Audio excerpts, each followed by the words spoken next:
दोस्तों, अगर आप माता रानी से प्यार करते हैं तो सच्चे हृदय से कमेंट बॉक्स में लिख देना, जय माता वैष्णो देवी, जय माता दी।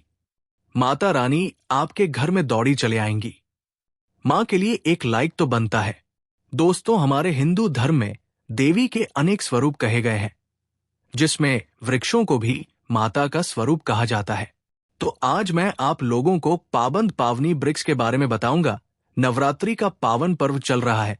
नवरात्रि के पावन पर्व में कुछ ऐसे वृक्ष हैं जो कि देवी वृक्ष कही गई है, जो देव वृक्ष कहे गए हैं। ये देवी के स्वरूप होते हैं और हमारे धर्म में पेड़ पौधों को देवी देवता मानकर कि हम इनकी पूजा करते हैं और हमें पूजा भी जरूर करनी चाहिए। साइंस भी कहता है पेड़ पौधे हमें फिर में प्राण वायु प्रदान करते हैं और पेड़ पौधे हमें ऑक्सीजन देते हैं। हमारे जो कार्बन डाइऑक्साइड होती है उसे ग्रहण करके सभी प्रकार की जितनी भी नकारात्मक चीजें होती है उसे अपने अंदर में स्वयं सोख लेता है और हमें ताजगी प्रदान करते हैं। तो पेड़ पौधे स्वयं तेज धूप में तपते हैं लेकिन मनुष्य को शीतल छाया प्रदान करते हैं। तो नवरात्रि के समय में कुछ ऐसे पेड़ पौधे हमारे धर्म शास्त्रों में कहे गए हैं जिनको छूने मात्र से व्यक्ति के बंद किस्मत के खुल जाते हैं, व्यक्ति का सौभाग्य चमक जाता है। हमारे शास्त्रों में पेड़ पौधों को बहुत ही गुणकारी कहा जाता है। अनेक बीमारियों का उपचार पेड़ पौधों में ही छुपा है, जड़ी बूटियों में ही छुपा है। और भगवान श्री कृष्ण ने गीता में स्वयं कहा है कि वृक्षों में पीपल का वृक्ष, पीपल के वृक्ष को वृक्षों का राजा कहा जाता है, क्योंकि पीपल वृक्ष की जो आयु होती है सबसे ज्यादा होती है, सबसे अत्यधिक होती है।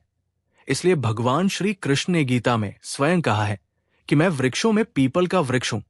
तो चलिए आज मैं आप लोगों को नवरात्रि के समय में छुए जाने वाले वृक्षों के बारे में बताऊंगा। हमारे धर्मशास्त्रों में अनेक ऐसे वृक्ष हैं जो कल्याणकारी होते हैं, मंगलकारी होते हैं।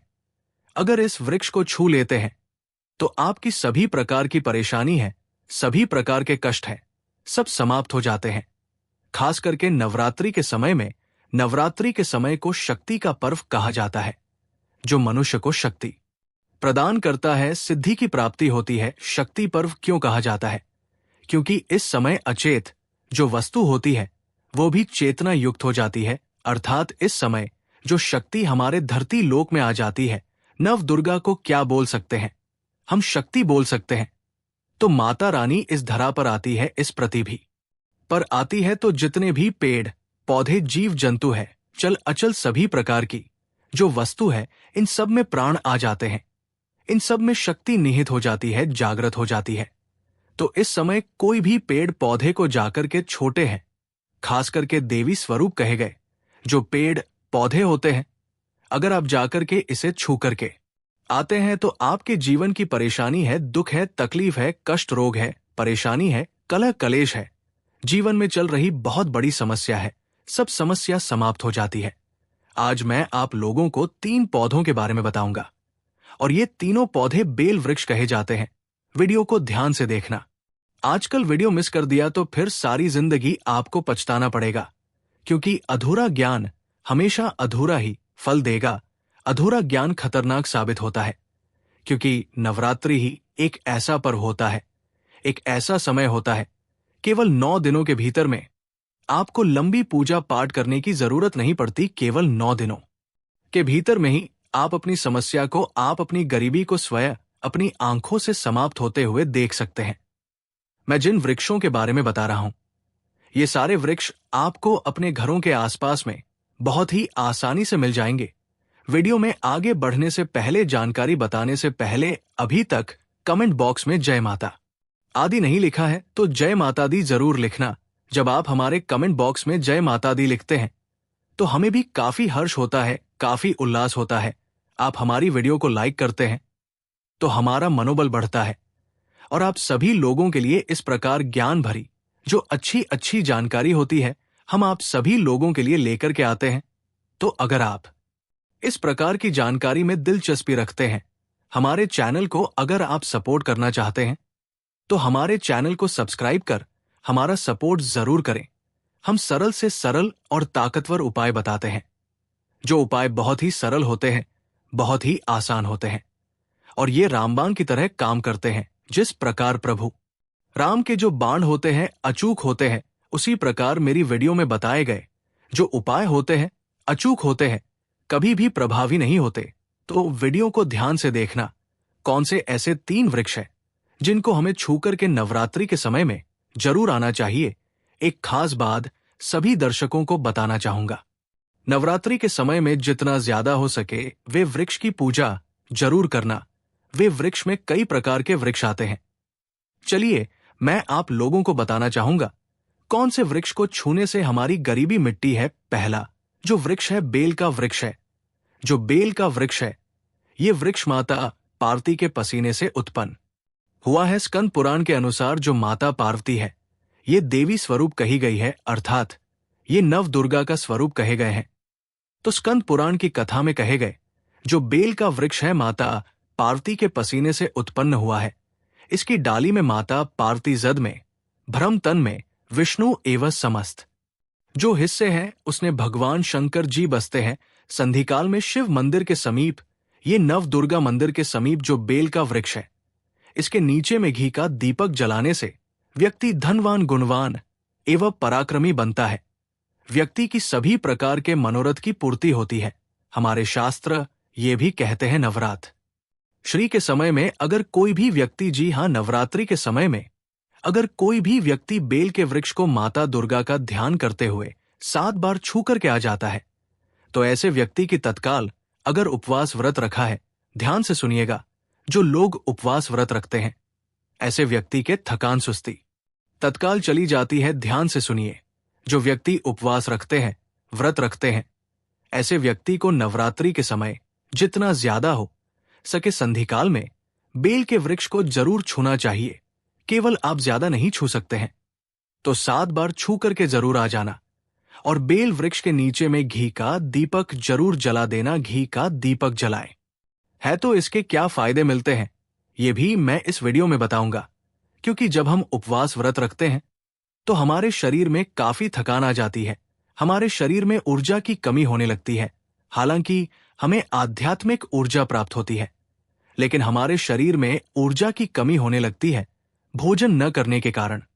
हमारे शरीर में ऊर्जा की कमी होती है और इस ऊर्जा को बरकरार रखने के लिए, इस ऊर्जा को प्राप्त करने के लिए हमें बेल वृक्ष को जरूर होना चाहिए। अनेक संत महात्माओं ने बेल वृक्ष के पत्ते को खाकर के तपस्या की है एवं कई प्रकार की सिद्धियां हासिल की है। धर्मशास्त्र कहते हैं अगर नवरात्रि के समय में बेल के पत्ते खाए जाएं तो जो व्यक्ति लंबे समय से जो मंत्र के जाप कर रहे हैं फिर भी प्राप्ति नहीं हो पा रही है, या फिर आप ऐसे ही सिद्धि को प्राप्त कर रहे हैं, जो सिद्धि आपको काफी लंबे समय से प्राप्त नहीं हो पा रही है, तो बेल के पत्ते खाने से बहुत से भी जल्दी प्राप्त होती है। इसके नीचे घी का दीपक जलाने से हमें सिद्धि की प्राप्ति होती है। सिद्धि का मतलब होता है कार्य में सफलता। तो जो लंबे समय से आपको कार्य नहीं हो पा रहा है तो उस कार्य के लिए नवरात्रि के समय में जितने भी दिन हो सके आप जो है जब भी आपको समय मिले तो शाम के समय घी का दीपक जरूर जला देना। और अगर कोई भी व्यक्ति नवरात्रि के समय में, ध्यान से सुनिएगा, अगर कोई भी व्यक्ति नवरात्रि के समय में अगर बेल वृक्ष की जड़ में दूध चढ़ाते हैं तो सभी प्रकार की व्याधि दूर होते हैं। अगर सिंदूर युक्त गंगा जल चढ़ाते हैं तो व्यक्ति की गरीबी मिटती है। अगर तिल चलाते हैं बेल वृक्ष की जड़ में तो सौभाग्य की प्राप्ति होती है। और अगर बेल वृक्ष के तीनों पत्तों में, ध्यान से सुनिएगा, भी कही गई जैसे कि महाकाली, महालक्ष्मी, महासरस्वती, तो अगर बेल के जो तीनों पत्ते हैं महालक्ष्मी, महाकाली, महासरस्वती के स्वरूप कहे गए हैं तो बेल के अगर तीनों पत्तों में इन दूसरे पत्ते में हिरेन और तीसरे पत्ते में क्लीन, तो इस प्रकार बेल के तीनों पत्तों में इम हिरेन क्लेम लिख करके अगर मां दुर्गा को सिंदूर से लेकर के चलाना होता है, सिंदूर से लेकर के चढ़ाया जाए तो तत्काल उसी समय मनोकामना की पूर्ति होती है, कार्य में सफलता मिलती है। कोई लंबे समय से आपकी मनोकामना हो, आप चाहते हैं वो मनोकामना पूर्ण हो जाए तो ये उपाय अवश्य करेगा। इसकी जद में ध्यान से सुनिएगा, नवरात्रि के समय इसकी जद में अगर तांबे की कोई भी ऋण होती है, जिसे हम एक प्रकार की तांबे की जो धातु है ये मंगल से जुड़ी हुई होती है, तो अगर नवरात्रि के समय में इसकी जद में तांबे की जो ऋण होती है, अंगूठी होती है, अगर आप 4 अंगुल खान करके दबा करके आ जाते हैं। नवरात्रि भर इसे दबे रहने देना है। इसके बाद अगर आप लेते हैं तो वो जागृत हो जाती है, क्योंकि जो बेल के वृक्ष है स्वयं जागृत कहे गए हैं।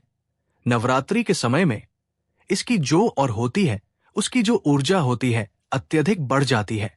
फिर अगर आप इस प्रकार की अंगूठी पहनते हैं तो आपको कभी भी रक्त संबंधी समस्या नहीं आती है, शनि का दोष नहीं सताता, राहु की पीड़ा नहीं सताती और नव दुर्गा की कृपा से सदा आप सुरक्षित रहते हैं। ऐसे व्यक्ति की कभी भी अकाल मृत्यु नहीं होती। मैं दूसरे पौधे के बारे में जो बता रहा हूं वो पौधे भी जान लीजिए। मैं जो दूसरे पौधे के बारे में बता रहा हूं ये समय का वृक्ष है। शमी के वृक्ष में स्वयं जगदम्बा का स्वरूप कहा गया है। जो का वृक्ष है ये स्वयं जगदम्बा का स्वरूप है। इस पर स्वयं मां जगदम्बा स्वयं साक्षात विराजमान रहती है। और कोई भी व्यक्ति अगर संध्या काल में नवरात्रि के समय में इसके नीचे में धूप दीप जलाता है, धुना दिखाते हैं, तो उनकी सभी प्रकार की परेशानी दूर होती है। धर्मशास्त्र कहते हैं अगर कोई भी व्यक्ति ने रात्रि के पूरे समय में अगर हो सके तो अगर आप एक दिन भी करना चाहते हैं तो ये उपाय एक दिन भी कर सकते हैं, पंचमी सप्तमी के दिन कर सकते हैं। तो हमारे धर्मशास्त्रों में कहा गया है कि नवरात्रि के समय में लाल चोरी अगर कोई भी व्यक्ति मनोकामना बोलते हुए शमी के वृक्ष में बांधे तो उस समय मनोकामना की पूर्ति होती है। लाल जुड़ी अगर कोई भी महिला जाकर के बांधती है तो उन्हें सौभाग्य की प्राप्ति होती है, उनके पति की कभी भी अकाल मृत्यु नहीं होती। इसकी जद में सिंदूर डालने से व्यक्ति को आरोग्य की प्राप्ति होती है। जो लोग लंबे समय से बीमार पड़े हैं, ऐसे व्यक्ति के जो घर में रहने वाले सदस्य हैं, वो लोग जो बीमार पड़े हैं, उनके शरीर फिर से 7 बार सिंदूर का उतारा करके उनके शरीर से 7 बार सिंदूर का उतारा करके शमी की जद में डाल सकते हैं, तो उनके रोग जल्दी ठीक हो जाएंगे। जो लोग लंबे समय से बीमार पड़े हैं या फिर आप बीमारी से बचना चाहते हैं, निरोग रहना चाहते हैं, तो इसकी जद में सिंदूर जरूर डालें मनोकामना पूर्ति के लिए। मैं एक मंत्र बता रहा हूं, इस मंत्र को बोलते हुए शमी के वृक्ष को छूना है और तत्काल नवरात्रि के समय में इसका रिजल्ट देखना। जैसे नवरात्रि समाप्त होगी, आपकी मनोकामना है उसकी पूर्ति हो जाएगी। आपकी जो दरिद्रता है वो दरिद्रता समाप्त हो जाएगी। तो मंत्री कौन सा है? तो आपको बोलना है मम्मा मनोज। पूरा मम्मट दरिद्र नाश है, ये मंत्र आपको बोलना है। तो ये मंत्र बोलते हुए शमी के वृक्ष को छूना है। सभी प्रकार की आपकी मनोरथ की पूर्ति होगी। आपकी जो दरिद्रता है समाप्त हो जाएगी, छूमंतर हो जाएगी। ये आपको छूते हुए बोलना है। आप चाहे तो नवरात्रि के समय में मौली धागा भी शमी के वृक्ष पर बांध सकते हैं। अधिकतर लोग मौली धागा बांधते हैं। मौली धागा बांधने से माता रानी से बंध जाती है। कहने का मतलब है कि माता रानी आजीवन आपका साथ देती है, आपके हर कदम पर मार के दर्शन करती है। इसकी जड़ की मिट्टी लाकर के ध्यान से सुनिएगा। नवरात्रि के समय में अगर आप जो है नव दुर्गा के उपवास नहीं कर पा रही है व्रत नहीं कर पा रही है, इसी कारणवश तो केवल इसकी जड़ की मिट्टी लाकर के नवरात्रि के समय में स्नान करने से व्यक्ति का भाग्य उदय हो जाता है, व्यक्ति का भाग्य चमक जाता है। व्यक्ति की जो फूटी किस्मत होती है वो भी चमक जाती है। जैसे अधिकतर लोग बोलते हैं ना कि गुरुजी हमसे लक्ष्मी नाराज हो चुकी है, लक्ष्मी हमारे घर में आना ही बंद कर चुकी है। तो आप चाहते हैं कि लक्ष्मी की कृपा प्राप्त हो जाए, तो नित्य नवरात्रि के समय में इसकी मिट्टी को लाकर के नवरात्रि के समय में स्नान करना शुरू कर दीजिए। नहाने वाले पानी में डालकर के करना शुरू कर दीजिए। आपके शरीर से दोष दूर हो जाएंगे। आपके शरीर से किसी भी प्रकार की पीड़ा है, नकारात्मक शक्ति आपके शरीर में प्रवेश कर गई है, वो भी समाप्त हो जाएगी। तीसरे क्रम में मैं जिस वृक्ष के बारे में बता रहा हूं मित्रों, इस वृक्ष को देव वृक्ष भी कहा जाता है। जो तीसरा वृक्ष है वो है परिजात वृक्ष। परिजात वृक्ष समुद्र मंथन से उत्पन्न हुआ था और ये देवराज इंद्र के नंदन वन में स्थापित किया गया था। परिजात वृक्ष भगवान कृष्ण ने मानव जन कल्याण के लिए धरती लोक पर लाए थे। जो परिजात वृक्ष है इसे भी लक्ष्मी का स्वरूप कहा गया है, क्योंकि माता लक्ष्मी भी समुद्र मंथन से उत्पन्न हुई है और परिजात का वृक्ष भी समुद्र मंथन से उत्पन्न हुआ। इस नाते ये माता लक्ष्मी की बहन कही जाती है। तो ऐसा माना जा आता है कि कोई भी मनुष्य उनके शरीर में कितना भी ज्यादा थकान हो, कितनी भी पीड़ा हो, जैसे कि नवरात्रि का अगर आप व्रत रख रहे हैं और व्रत के दौरान अगर आपके शरीर में थकान है, पीड़ा है, तो परिजात के वृक्ष को शाम के समय में छू करके आ जाना। आप चाहे तो नवरात्रि के किसी भी टाइम में, आपको टाइम मिले उस समय में जाकर के इस वृक्ष को छू सकते हैं। इसके वृक्ष को छूते ही तत्काल शरीर से पीड़ा है, जो थकान है, सुस्ती है, कमजोरी है, समाप्त हो जाती है। यदि इस वृक्ष के नीचे में अगर नवरात्रि के समय में घी का दीपक जलाया जाए, चुटकी भर सिंदूर अगर इसकी जद में डाला जाए, तो सभी प्रकार की मनोकामना की पूर्ति होती है। लेकिन आपको प्रार्थना जरूर करनी है कि है परिजात वृक्ष, आप बेबी स्वरूप कहे जाती है। आप हमारी सभी प्रकार की पीड़ा को दूर करें। ग्रह दोष है, पितृदोष है, लक्ष्मी दोष है, इसे आप समाप्त करें। लक्ष्मी स्वयं आपकी बहन है, माता लक्ष्मी का हमारे घर में जीवन में प्रवेश हो जाए, इस प्रकार का आप हमें आशीर्वाद प्रदान करें।